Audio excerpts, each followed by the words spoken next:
தலையில் என்ன எழுதியிருக்கோ அதுதான் நடக்கும். 6 இன்ச் ஆகும் 60 இன்ச் ஆகும். பயப்படாமல் இறங்கி வேலையை பாருங்கள்.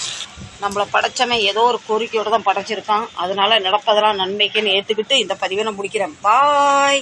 என்ன பயனா இந்த வண்டியில் உட்காந்த பின்னா இந்த வண்டியில் நிறைய வேலை இருக்குது. பிரேக்கு எவ்வளோ பிடிச்சாலும் எவ்வளோ செலவு பண்ணாலுமே துட்டி எங்கே வந்தேன்னு கேட்குது. இவர் வந்து வண்டி அந்தளவு ஸ்பீடாக ஓட்டுவார். அதனால் அந்த வண்டியில் நான் உட்காரும்போது எந்த அளவு பயப்படுறேன். அதனால தான் வண்டியில் போகிறவங்க வரவங்க கண்டிப்பாக மழை நேரத்தை ஜாக்கிரதையாக பத்திரமா போங்க தயவு செஞ்சு. அது இந்த மழை நேரத்துக்கு இப்போ ரோடெல்லாம் காலியாக இருக்கா. எங்கள் வீட்டுக்காரர் ரோடு காலியாக கண்டாருன்னா அந்த குதிரை வேகத்தில் பறப்பார். பின்னாடி உட்காந்துட்டு அந்த நேரத்தில் நான் முருகன் நாமத்தை தான் ஜபிச்சுக்கிட்டு இருப்பேன். Hello friends, back to Bhavani life. எல்லோரும் சேஃபாக இருக்கீங்களா, நல்லா இருக்கீங்களா, நலமாக இருக்கீங்களா? மும்பையில் வந்து அலர்ட் விட்டாங்க. பயங்கர மழை. நேற்று சாயங்காலம் பெஞ்ச புயல் காற்று மழையில் நிறைய வண்டி பாதிப்பு, நிறைய வீடு இழிஞ்சு போச்சு, நிறைய வந்து சேதாரம். மும்பையில் வரலாற்று காணாத அளவுக்கு மழை.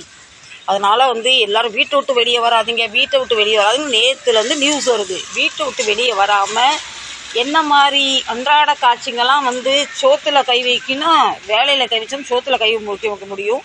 நாங்கள் எதுவுமே பெருசாக சேவிங்கும் இல்லை, சேர்த்தும் வைக்கல. அன்றாட இது சரிங்களா. இப்போ நானாவது வீட்டிலேருந்து பிறப்பு வரும்போது 2 ட்ரெயின், ஒரு பஸ்ஸு, ஒரு ஆட்டோவில் வரேன். மாப்பால் ஃபுல்லாக தண்ணி நிறைஞ்சிருக்கு சரிங்களா. மாப்பால் தண்ணி நிறைஞ்சிக்குன்னா ஆட்டோக்காரங்க நான் 30 ரூபா கொடுக்குறக்கு சண்டை போட்டு வருவேன். சிலவங்க 40 ரூபா 50 ரூபா. இப்போ நான் 100 ரூபா கொடுக்குறேன்னு சொன்னால் கூட ஒருத்தவங்க சீட்டு ஏற்ற மாட்டேங்கிறாங்க. ஏன்னா அந்த பக்கம் தண்ணி நிறைஞ்சி போயிருக்கு சொல்கிறாங்க. எங்கள் வண்டி உள்ளே போயிடும், முங்கிரும். அதுக்காக நான் இன்னைக்கு கன்சோலிலேருந்து மாப்பா வரைக்கும் நடந்து வர்றதுக்கு எனக்கு 3/4 மணி நேரம் ஆச்சு. நான் இடுப்பு வரைக்கும் தண்ணி வரைக்கும் நீந்து நடந்து வந்திருக்கேன். அந்தளவுக்கு தண்ணி நிறைஞ்சி போயிருக்கு. மழை இல்லைன்னு வருத்தப்பட்டனால இன்றைக்கி மழை வச்சு கொளுத்துது. நேற்று நைட்லலாம் ஒரு இடி விழுந்தது பார்த்துங்களா. நான் தூக்கத்தில் பயந்துட்டேன், பதறி போயிட்டேன். எப்பா சாமி, பில்டிங் வீடு இடிஞ்சு போச்சோ. நம்ம கண்ணை முழிச்சு பார்க்க நான் எங்கே இருக்கேன்னு தான் பார்த்தேன். வீட்டை பணம் இருக்கிறவங்க வீட்டை விட்டு வெளியே வர வேண்டாம் அவங்களுக்கு. ஏன்னா நல்லா பணம் சேர்த்து வச்சுருக்காங்க. நல்லா டிவியை பார்த்துட்டு கிரிக்கெட் பார்த்துட்டு ஸ்நாக்ஸ் சாப்பிட்டு இருக்காங்க. என்ன மாதிரி உள்ளவங்களாம் என்ன செய்வாங்க சொல்லுங்கள்.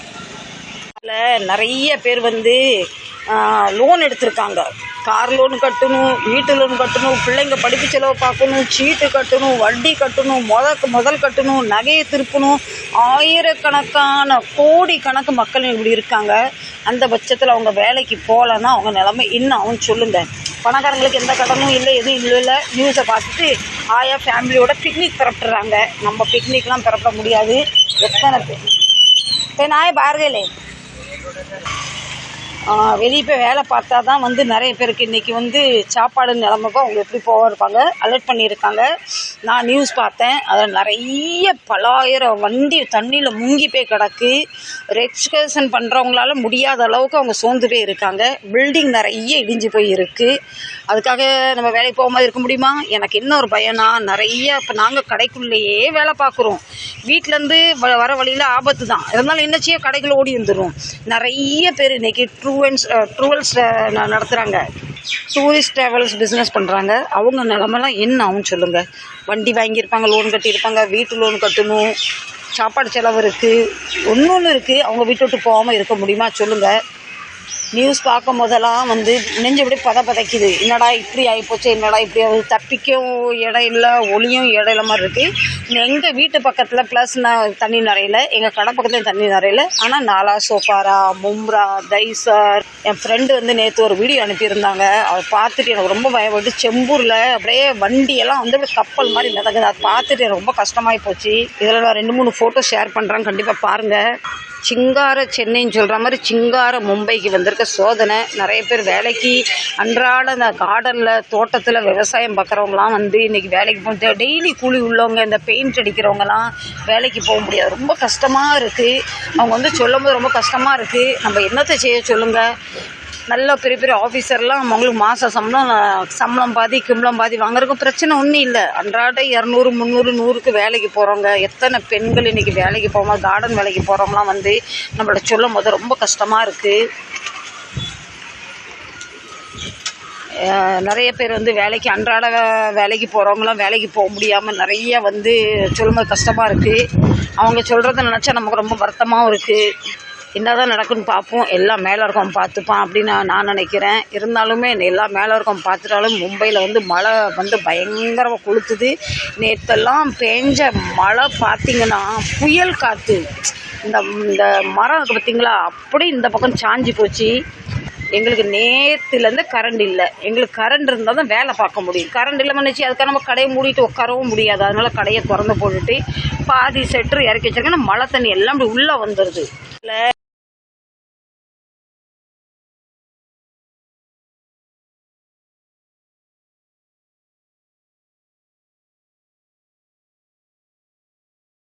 என் பிள்ளை ட்ராவல்ஸ் வேலை பார்க்குறாரு, அதுக்குன்னு கிடையாது.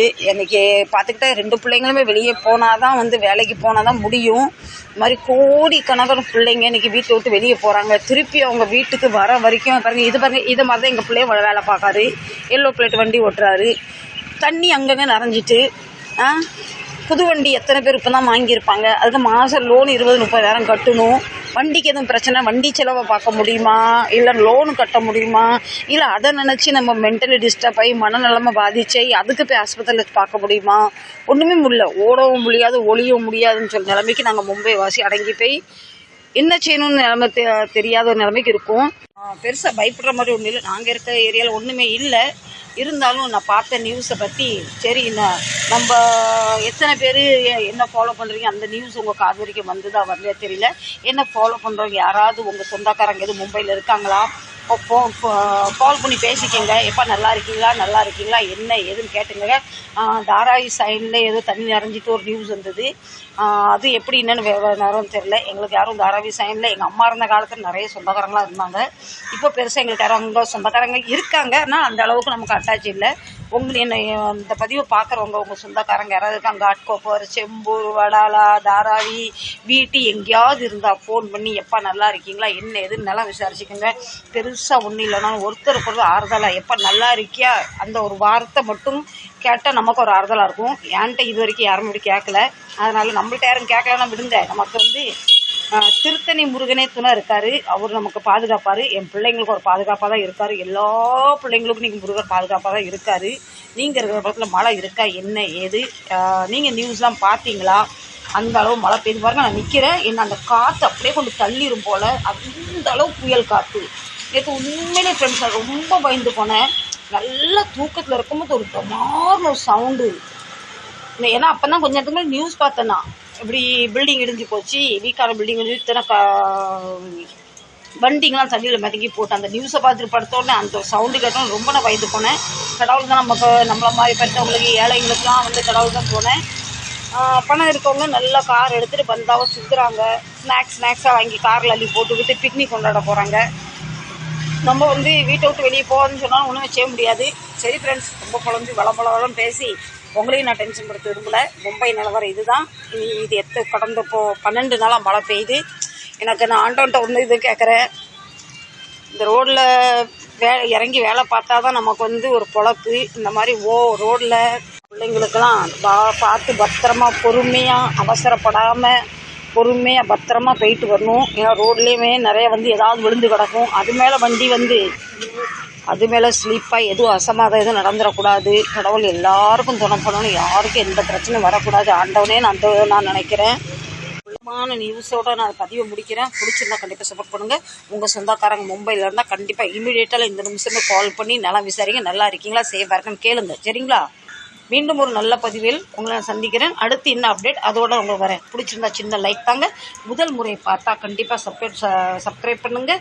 நீங்கள் எந்த ஊர்லேருந்து பார்க்குறீங்கன்னு சொன்னால் உங்களுக்கு நான் தேங்க்ஸ் சொல்கிறதுக்காக தான் எந்த ஊர்லேருந்து பார்க்குறீங்க கேட்குறேன்னா உங்கள் பேரோட சொல்லுங்கள். உங்கள் பேரை சொல்லி நான் தேங்க்ஸ் சொல்லுவேன். சரி ஃப்ரெண்ட்ஸ், இதற்கு பொறுமையாக அமைதியாக பார்த்துட்டு தேங்க்யூ வெரி ஸோ மச்.